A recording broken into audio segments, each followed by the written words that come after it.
அனைவருக்கும் மிகப்பெரிய வணக்கம்.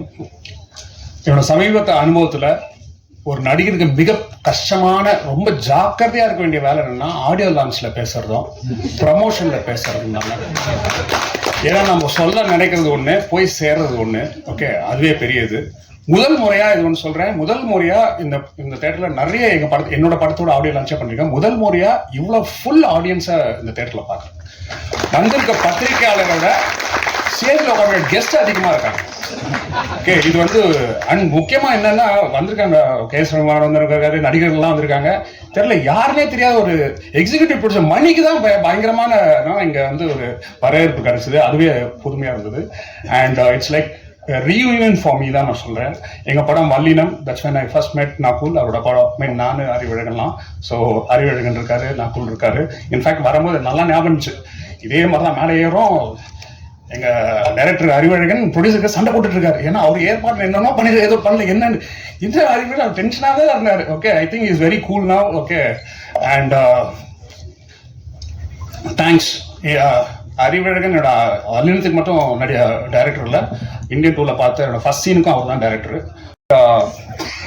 ஏன்னா இட்ஸ் வெரி மை ஃபர்ஸ்ட் என்னன்னா I would like to Tamil சினிமாவுக்கு இன்னொரு சுபாஷ்கரன் ப்ரொடியூசர் கிடைச்சிருக்காரு சார். அவரை மாதிரி நீங்க மேன்மேலும் நிறைய படங்கள் பண்ணுங்க sir.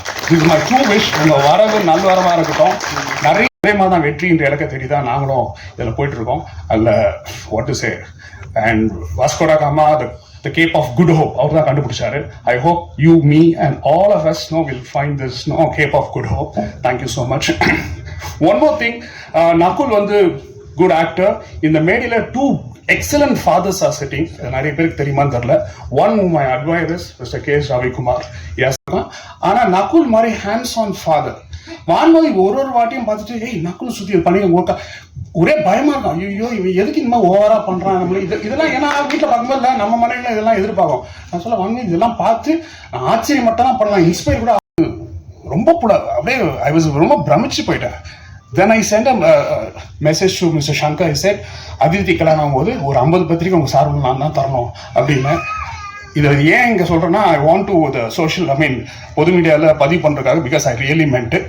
And of course Manina was not there. இல்லைங்க, சங்கர் சார் பற்றி உங்களுக்கே தெரியும், நிறைய டேக் எடுப்பார். அதுவும் ஒரு டைமுக்கு 3 kisses அப்படின்னா நீங்கள் கணக்கு போட்டுக்குங்க. அந்த டேக் ஒரு கிட்டத்தட்ட ஒரு 15-20க்கு மேலே இருக்கும். அப்போ எத்தனை கிஸ்ஸஸ் பாருங்க. எனக்கு அவரை யாருன்னு கூட தெரியாது. ஸோ அந்த மாதிரி ஒரு ஃபன்னியான அப்போவே ரொம்ப ஜாலியாக, ரொம்ப என்தூசியாஸ்டிக்காக, செம்ம ஹாப்பியாக இருக்கிற ஒரு ஆள். அப்படியே இருக்கணும், எப்பவுமே அப்படியே இருக்கணும்னு தான் நான் சொல்லுவேன். இப்போவும் கரெக்டாக தான் இருக்காரு. ஆனால் ஏதோ டவுட் மாதிரி ஃபீல் பண்ணிட்டு இருப்பாரு அப்பப்போ. அதெல்லாம் சும்மா என்கிட்ட நடிச்சிட்டு இருக்காப்புல. அவரெல்லாம் சூப்பராக படம் ட்ரெயிலர் செம்மையாக இருந்துச்சு. எனக்கு ரொம்ப ரொம்ப ஆசை, எனக்கு இந்த மாதிரி நிறைய காமெடி ஃபிலிம்ஸ் வரணும். அது நல்லா மக்கள்கிட்ட நல்லா போய் சேர்ந்து நிறைய காமெடி ஃபிலிம்ஸ் வரணும் அப்படின்றது என்னோட ஆசை. அண்ட் அது இப்போ இந்த படம் பார்க்கும்போது எனக்கு ரொம்ப அது ஒரு நிறைவாக இருந்தது, சந்தோஷமாக இருந்தது. அண்ட் அது நம்ம நக்குலே பண்ணுறாருன்னும் போது இன்னும் ரொம்ப ஹாப்பி. பெரிய ப்ளஸ் அப்படின்னு பார்த்தீங்கன்னா ஒரு பூஸ்டர் அப்படின்னு பார்த்தீங்கன்னா இன்னைக்கு சாங்ஸு அதுலேயே அவங்க ஃபர்ஸ்ட் சக்ஸஸ் ஆகிட்டாங்க அப்படின்றது நான் சொல்லுவேன். ஸோ ஆல் தி பெஸ்ட் பாயிண்டில் எனக்கு இருக்க. ஏன்னா ஒரு படத்தை எப்படி கொண்டு போகுது அப்படின்னு பார்த்தீங்கன்னா, ஒரு ஃபர்ஸ்ட் பட டைரக்டராக இருக்கட்டும், மற்றவங்களுக்கு இருக்கட்டும், எனக்கு சரியான பட்ஜெட் கொடுக்கல, எனக்கு சரியான ஆர்டிஸ்ட் கிடைக்கல, சரியான காஸ்டிங் அப்படி இப்படின்னு ஏதோ ஒரு பாயிண்ட் சொல்லிகிட்டே இருப்பாங்க ஒரு பாயிண்டில். ஸோ இன்னைக்கு காம்ப்ரமைஸ் அப்படின்றது கிடையாது. ஒரு விஷயம் நமக்கு கிடைக்கிறது ஒரு அடாப்டேஷன் தான். இன்னைக்கு நம்ம கிடைக்கலாம். மணி சருக்கு அவருக்கு நினைச்சதெல்லாம் கிடைச்சிருச்சு, சங்கர் சருக்கு அவர் கிடைச்சதெல்லாம் கிடைச்சிருச்சு. இப்போ ரொம்ப ஒரு most successful director K. Ravikumar sir இருக்கட்டும், அவங்களுக்கு எல்லாமே கிடைச்சதெல்லாம் கிடைச்சது அப்படி கிடையாது. ஸோ அடாப்டேஷன் அப்படின்றது தான் மோர் இம்பார்ட்டன்ட். அனைவருக்கும் என்னுடைய நன்றி, வாழ்த்துக்கள். நிறைய படங்கள், சின்ன படங்கள்லாம் பண்ணிட்டு இருந்தாலும் இந்த படத்தை பொறுத்த வரைக்கும் ஒரு வித்தியாசமான படம்.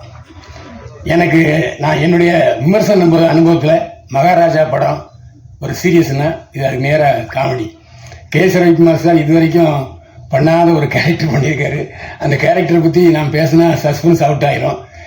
அவரை நான் முதல்ல நிவாஸ் சார் ஆஃபீஸில் அசிஸ்டன்ட் டைரக்டர் நான் பார்த்துருக்கேன். அதுக்கப்புறம் புரியாத போர் விமர்சனம் இங்கே எத்தனை பேருக்கு தெரியாது. அவர் தான் அவருக்கு முதல் படம்.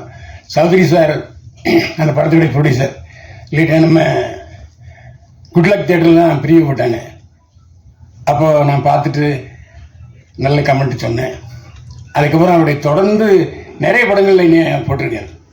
அதாவது நான் வந்து இன்னைக்கு வந்து வில்லன் படத்தில் எல்லாரும் பேசுகிறாங்கன்னா அது காரணம் கே.எஸ். ரவிக்குமார் சார் தான். பாக்கியராஜ் சாருக்கு அப்புறம் இல்லையா வந்து ராமநாயணன் சார், அதுக்கப்புறம் வந்து கே.எஸ். ரவிக்குமார் சார் தான் தொடர்ந்து அவருடைய படங்களில் போட்டாங்க. அதனால் அவர் கடமை போட்டவன்.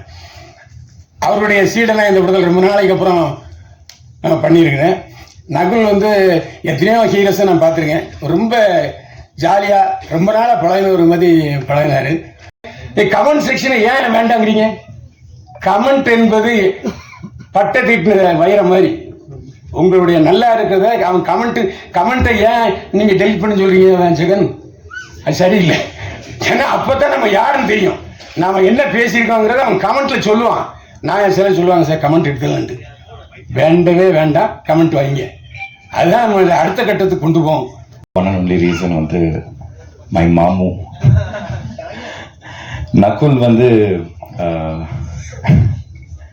2011 எங்களுக்கு பழக்கம். நாங்கள் 2 பேர் சேர்ந்து வந்து ஒரு ப்ராஜெக்டில் வந்து ஒர்க் பண்ணோம். ஸோ அப்போலேருந்து எனக்கு பழக்கம். ஜெகன் அவர் சொன்ன மாதிரி வந்து very very intelligent person Nakul. And Manikandan அவர் சொன்ன மாதிரி வந்து always high on energy Nakul. ஒரு தொட்டா ஷாக் அடிச்சிடும், அந்த அளவுக்கு வந்து பயங்கர எனர்ஜின்னு இருப்பாரு. இங்கே ரவிக்குமார் சார் வரை கிண்டில் பண்ணிட்டு இருந்தார், யாரை தாண்டி போனாலும் வந்து யூ ஆர் த மேன் அப்படின்னு நகுல் சொல்லுவார். என்ன இவரை விட்டீங்களே அப்படின்னு. சார் அது 2011 அப்படி தான் சார் நான் பார்த்ததுலேருந்து. சார்மிங் ஸ்டார் இல்லை, I think that is very opt title for you. எதுக்கு சொல்கிறேன்னா வந்து சார்மிங்கிறது நிறைய பேர் வந்து நிறைய விதத்தில் சார்மிங்காக இருப்பாங்க. I think as a person yourself you know as a ஹியூமனாக வந்து நகுல் வந்து ரொம்ப ஒரு சார்மிங்கான ஒரு பர்சன் தான். ஏன்னா வந்து எந்த விதமான ஒரு என்ன சொல்கிறது மனசில் வந்து சின்னவங்க பெரியவங்க இதெல்லாம் அவர் பார்க்க மாட்டார். அதுக்கப்புறம் வந்து தெரியும் தெரியாது வரும் வரலங்கிறது ரொம்ப ஓப்பனாக சொல்லிடுவார். நான் கூட நிறைய வாட்டி கேட்பேன், நான் வெக்கமே இல்லையா இப்படி ஓப்பனாக ஒத்துக்கிறியா அப்படின்னு. இதில் என்ன மாமா வெக்க எனக்கு அப்படின்னு சொல்லுவான். ஸோ அந்த விதத்தில் வந்து அப்பா சொல்லுவார், இந்த மாதிரி நம்ம வந்து சந்திக்கிற ஒவ்வொருத்தரும் நமக்கு ஆசான் அப்படின்னு. அந்த மாதிரி நான் நகுல் கிட்ட அந்த மாதிரி நிறைய விஷயங்கள் நான் கற்றுக்கிட்டேன். இங்க வந்திருக்கும் அனைவருக்கும், மேடையில வீட்டிற்கும் எல்லாருக்கும் உங்க தேவயானி ராஜ்குமாரின் அன்பான வணக்கம். மீடியா பிரஸ் எல்லாருக்கும் வணக்கம். ரொம்ப சந்தோஷமா இருக்குது இந்த ஃபங்க்ஷன் நீங்க எல்லாரும் வந்திருக்கீங்க. என்ன சொல்றது, I am out of words. ரொம்ப சந்தோஷமா இருக்குது. ஃபர்ஸ்ட் ஆஃப் ஆல் ப்ரொடியூசருக்கு வாழ்த்துக்கள். மேலும் நீங்க வந்து நிறைய படங்கள் பண்ணுங்க அண்ட் இந்த படம் உங்களுக்கு நிறைய பெரிய வெற்றியா வரட்டும். To the whole team, to the director and the music director, நல்லா இருந்தது பாடல். ஒரு வித்தியாசமான ஒரு டிஃப்ரெண்ட்டான ஒரு பாணியில் அவங்க வந்து அந்த சாங்ஸ் எல்லாம் நமக்கு காமிச்சாங்க. எல்லா சாங்ஸும் ரொம்ப பெப்பியாக, ரொம்ப மியூசிக்கலாக, ஃபாஸ்ட்டாக, பியூட்டிஃபுல்லாக இருந்தது. ஒரு டைப்பாக நல்லா இருந்தது. எனக்கு அந்த ஜிவி சார் பாடின பாடல், அந்த மெலடி ரொம்ப பிடிச்சிருந்தது.